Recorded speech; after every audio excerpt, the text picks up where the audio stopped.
প্রিয় দর্শক, বাংলাদেশের বর্তমান অন্তর্বর্তীকালীন যে সরকার আছে সেই সরকারের যুব ক্রীড়া, স্থানীয় সরকার, পল্লী উন্নয়ন ও সমবায় মন্ত্রণালয়ের উপদেষ্টা আসিফ মাহমুদ সজীব ভুঁইয়া ওনার একটা ইন্টারভিউ প্রকাশিত হয়েছে বাংলাদেশ সংবাদ সংস্থা বা বাসস, এরা ইন্টারভিউটা করেছে। এখন এই ইন্টারভিউটা আমার কাছে খুবই গুরুত্বপূর্ণ মনে হয়েছে। বাসস ইন্টারভিউটার যেটা ছাপা হয়েছে সেখানে তারা শিরোনাম করেছে যে আওয়ামী লীগকে নিষিদ্ধ করার ব্যাপারে সরকার শিগগিরই পদক্ষেপ নেবে। এখানে আসিফ মাহমুদ কীভাবে তারা পদক্ষেপ নেবে এবং আওয়ামী লীগকে নিষিদ্ধ করার ব্যাপারে সমস্ত রাজনৈতিক দলগুলো ঐক্যবদ্ধ হয়েছে এই ধরনের কথা বলেছেন। তো ঠিক আছে, এটা নিয়ে আমার কোনো বক্তব্য নাই। যদি তারা আওয়ামী লীগকে নিষিদ্ধ করেন, যখন করবেন তখন দেখা যাবে তারা কি করে, কি প্রতিক্রিয়া হয়, তখন দেখবো। ওটা নিয়ে আমি আসলে এই আলোচনাগুলো ওটা নিয়ে আমি করবো না। আজকে আমি যে আলোচনাগুলো করতে চাই ওনার দুটো প্রসঙ্গ নিয়ে। তার মধ্যে একটা হলো দাবি। উনি একটা জিনিস বলেছেন যে একটা দাবি হিসাবে, যে উনি বলেছেন যে একটা প্রশ্নের জবাবে উনি বলেছেন যে আমি মনে করি সাধারণ মানুষ কিংবা রাজনৈতিক দল যে বা যারাই হই না কেন আমরা এদেশের জনগণকে রিপ্রেজেন্ট করি।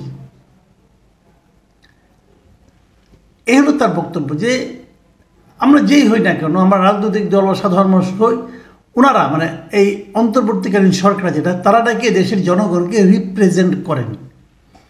তো এই দাবিটা কিন্তু একটা বড় দাবি। দেশের জনগণ কিন্তু 18 কোটি জনগণ, পুরো জনগণকে ওনারা রিপ্রেজেন্ট করেন। এটা আমি কি করে বুঝবো? ওনাদের প্রত্যেকটা কর্মকাণ্ড কি জনগণ মেনে নিচ্ছেন? তাহলে দাবি দেওয়া নিয়ে মিছিল মিটিং হচ্ছে কেন? তাহলে আন্দোলনে আহতরাই বা মিছিল মিটিং করছে কেন? গভীর রাতে যে এনে প্রধান উপদেষ্টা বাসার সামনে বসে থাকছে কেন? ওনারা রিপ্রেজেন্ট করেন। এই রিপ্রেজেন্ট করার ম্যান্ডেটটা উনি কোথায় পেয়েছেন, কিভাবে পেয়েছেন? এই সমস্ত প্রশ্নগুলো কিন্তু আসে এবং আমার মনে হয় এটা একটু বেশি দাবি হয়ে গেল কিনা আমি জানি না। যাই হোক, এটা নিয়ে আমার তেমন কোনো বক্তব্য নেই। কীভাবে তারা রাজনৈতিক দলকে নিষিদ্ধ করবেন না, আইন কি আছে সেগুলিও উনি কিছু বলেছেন, সেগুলো কিছু ফাঁকফোকরও আছে। তারপরেও আমার এটা নিয়ে কোনো বক্তব্য নেই। আমি যে কথাটা নিয়ে আসলে আলোচনা করতে চাই সেটা হলো নির্বাচন নিয়ে। যে সাংবাদিক ওনার ইন্টারভিউটা নিয়েছেন তিনি জিজ্ঞাসা করেছেন যে সরকার চায় সংস্কার, রাজনৈতিক দলগুলো চায় নির্বাচন, এক্ষেত্রে বিষয় দুটি সাংঘর্ষিক হয়ে যাচ্ছে কিনা, এই ছিল প্রশ্ন। এই প্রশ্নের জবাবে মিস্টার আসিফ মাহমুদ বলেন যে না, মোটেই সাংঘর্ষিক নয়, এই বিষয়গুলোর পুরোটাই আমাদের সদিচ্ছার উপর নির্ভর করে। ওনার বক্তব্য যে সরকারের যে সংস্কার এবং রাজনৈতিক দলগুলোর যে নির্বাচনের আকাঙ্ক্ষা, নির্বাচন দ্রুত দেওয়ার জন্য যে দাবি, তার মধ্যে উনি কোনো সংঘর্ষ দেখছেন না। তাহলে দুদিন আগে এই সংস্কার নিয়ে তারেক রহমান সাহেব কি বলেছিলেন এটা কি উনি পড়েননি? সংস্কারের নামে, সংস্কারের বিষয়ে যে তারেক রহমান সাহেব সন্দেহ প্রকাশ করেছেন এটাও উনি পড়েননি। ঠিক আছে, উনি তারপরে তারেক রহমান সাহেবের সংঘর্ষ অথবা তারেক রহমান সাহেবের সন্দেহ এটাকে যদি উনি সাংঘর্ষিক মনে না করেন তাহলে ভালো, আমার কোনো অসুবিধা নেই। উনি বলছেন পুরোটাই আমাদের সদিচ্ছার উপর নির্ভর করে। আমাদের মানে কাদের? উপদেষ্টাদের, মানে সরকারের, নাকি পুরো রাজনৈতিক দল এবং সরকারের? এই জিনিসটা ক্লিয়ার করলে ভালো হতো। যদি উপদেষ্টাদের সদিচ্ছার উপর হয় তাহলে এর সঙ্গে আমি একমত না। তাহলে বলবো যে এতটা আপনার মানে আপনাদের যদি এটা যদি আপনার দাবি করেন এটা একটু এক পেশে দাবি হয়ে যাবে। আর যদি বলেন না, উপদেষ্টা এবং সরকারের এবং আপনার সেই সঙ্গে বিরোধী দলের সকলের সদিচ্ছা, তাহলে ঠিক আছে। এই নির্বাচন নিয়ে এবং সংস্কার প্রসঙ্গে উনি আরেকটা কথা বলেছেন যে যারা নির্বাচন চাচ্ছে তাদের উনি একটু সমালোচনা করেছেন। উনি বলেছেন যে রাজনৈতিক দলগুলো হাসিনার সময় বলে আসছিল বিদ্যমান কাঠামোতে নির্বাচন সম্ভব নয়, তারা এখন আবার একই বিদ্যমান কাঠামোতে নির্বাচনের কথা কোন গ্রাউন্ড থেকে বলছে এটা আমার কাছে স্পষ্ট নয়। সেটাও তাদেরকে স্পষ্ট করতে হবে। একই সংবিধান আইন কানুন রেখে নির্বাচন করলে সেটা স্বৈরাচার শেখ হাসিনার আমলের নির্বাচন থেকে কতটা আলাদা হবে সেটা আমার বোধগম্য নয়। এই যে কথাটা শেষ যে পুরো আমি একটা প্যারা পড়লাম আপনার, এটা হচ্ছে এই ইন্টারভিউয়ের সবচেয়ে গুরুত্বপূর্ণ বলে আমি মনে করি, এবং আমি আসলে এটা নিয়ে আলোচনা করতে চাই। আগের আলোচনাগুলো খুব একটা গুরুত্ব না দিলেও চলবে। এখন উনি কী বলছেন এখানে, যে আগের সময়ে মানে শেখ হাসিনার সময়ে রাজনৈতিক দলগুলো বলেছিল যে বিদ্যমান কাঠামোতে নির্বাচন সম্ভব নয়। ভাই সজীব, আপনি এই কথাটা কোথায় পেয়েছেন? তারা কি বলেছিল বলুন তো নির্বাচন নিয়ে? 7ই জানুয়ারির আগের পলিটিক্যাল পার্টিগুলোর দাবিগুলো একবার দেখুন, একবার দেখে আসুন। তারা যেটা বলেছিল যে তত্ত্বাবধায়ক সরকার ছাড়া নির্বাচন সম্ভব নয়, বিদ্যমান কাঠামোতে নির্বাচন সম্ভব নয়। এই কথাটা কে বলেছিল? কোথাও বলা হয়নি। কাঠামো কে চেঞ্জ করবে? কাঠামো কি একদিনে রাতারাতি চেঞ্জ হবে? তারা তত্ত্বাবধায়ক সরকারের অধীনে নির্বাচন চেয়েছিল। তত্ত্বাবধায়ক মানে কি?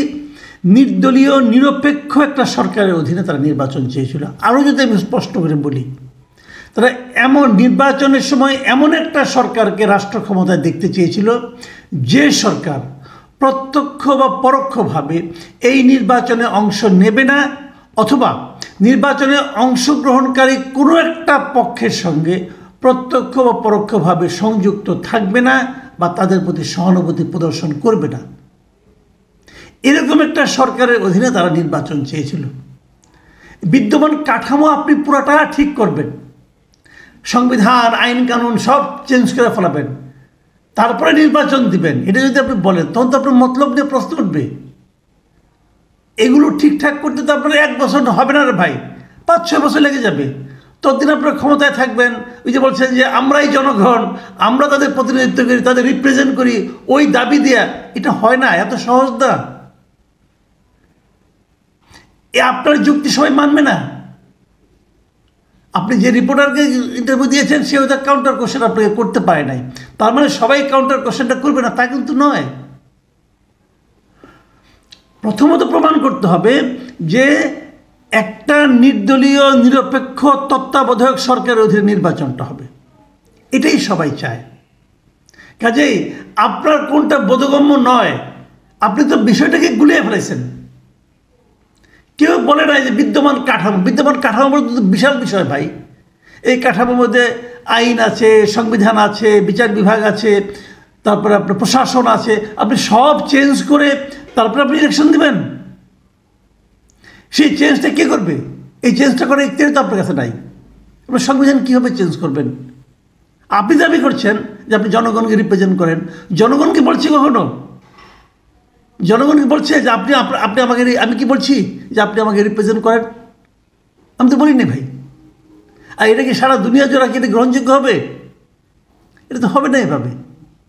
কাজেই মোদ্দা কথাটা হলো, এখন যে কথাটা নাকি তারা বলেছিল আগের সরকাররা বলে যে আমরা একটা নির্দলীয় তত্ত্বাবধায়ক সরকারের অধীনে নির্বাচন চাই, সেই নির্দলীয় তত্ত্বাবধায়ক সরকার কি আপনারা গঠন করতে পেরেছেন? এখন যে সরকারটা আছে আপনাদেরটা, সেই তত্ত্বাবধায়ক সরকারের যে কনসেপ্ট তার সঙ্গে কি এটা সামঞ্জস্যপূর্ণ? আপনার সরকার তো এই ছাত্রদের, এই ইন্টারভিউতে ছাত্রদের রাজনৈতিক দল নিয়ে ওনাকে প্রশ্ন করা হয়েছে, উনিও বলেছেন যে কী করবেন না করবেন। সে কথা থেকে অত্যন্ত স্পষ্ট যে দলটা হতে যাচ্ছে সেই দলের সঙ্গে প্রত্যক্ষ অথবা পরোক্ষভাবে ওনার সম্পর্ক আছে, ওনার সহকর্মী নাহিদ ইসলামের সম্পর্ক আছে, মাহফুজ আলমের সম্পর্ক আছে, এমনকি ডক্টর ইউনূসের সম্পর্ক আছে। এটা ওনার ইন্টারভিউ প্রকাশ হয় নাই, ডক্টর ইউনূস নিজেই বলেছেন যে উনি ছাত্রদের রাজনৈতিক দল করতে বলেছেন। তো এই দলটার নিরপেক্ষতা নিয়ে তো প্রশ্ন উঠবে, যে কথাটা মির্জা ফখরুল ইসলাম আলমগীর বলেছিলেন, যদি এই সরকার নিরপেক্ষতা বজায় রাখতে না পারে তো নির্বাচনের সময় নতুন একটা সরকারের দরকার পড়বে। তাহলে হলোটা কি? আপনারা কীভাবে নির্বাচন অনুষ্ঠানের সময় সরকারে থাকবেন আমি কিন্তু বুঝতে পারি না। আর এটা কি পলিটিক্যাল পার্টিগুলো মানবে? আমার সেটা নিয়েও সন্দেহ আছে। প্রিয় দর্শক, সবচেয়ে বড় কথা হলো সংস্কার করতে হবে, কোনো সন্দেহ নাই। যে সমস্ত সংস্কারের কথা বলা হচ্ছে সেই সংস্কার প্রস্তাবগুলো কি যথাযথ হয়েছে? সংস্কার প্রস্তাবগুলো যারা তৈরি করেছে তাদের কোয়ালিটি তাদেরকে আপনাদের মার্ক ছিল, তাদের যোগ্যতাকে আপনাদের মার্ক ছিল, এগুলো নিয়ে তো প্রশ্ন উঠেছে। সেই সংস্কার নিয়ে এত বাহাদুরি করার কোনো প্রয়োজন নেই। দেখি রাজনৈতিক দলগুলোর সঙ্গে যখন সংস্কারে বসবেন তারা কি বলে দেখি। তবে আমি মনে করি তার আগেই আপনাদের এই যে কথাগুলো, এগুলো আমার কাছে একটু বাগাড়ম্বরপূর্ণ মনে হচ্ছে। প্রিয় দর্শক, আপনাদের কাছে কি মনে হয়? আপনারাও ভাবুন, মতামত জানান।